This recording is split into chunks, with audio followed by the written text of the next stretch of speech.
ತಾಲೂಕಿನ ಜವನಗೊಂಡನಹಳ್ಳಿ ಹೋಬಳಿಯ ರಂಗನಾಥಪುರ ಗ್ರಾಮದ ಲಕ್ಷ್ಮೀಪುರದ ಯುವಕ ವಿಜಯಕುಮಾರ್ ವೇದಾವತಿ ನದಿಗೆ ಅಡ್ಡಲಾಗಿ ಕಟ್ಟಿರುವ ಕಸವನಹಳ್ಳಿ ಬ್ಯಾರೇಜ್ ಹತ್ತಿರ ಹಳ್ಳದಲ್ಲಿ ಈಜಲು ಹೋಗಿ ನಾಪತ್ತೆಯಾಗಿದ್ದಾನೆ.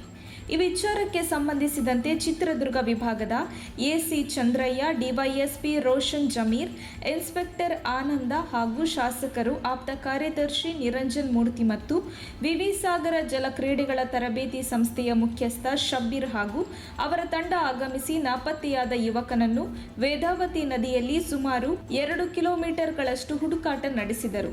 ಶೋಧ ಕಾರ್ಯ ಇನ್ನೂ ಮುಂದುವರೆದಿದೆ. ವರದಿ ಮುರಳೀಧರನ್ ಆರ್, ಚಿತ್ರದುರ್ಗ.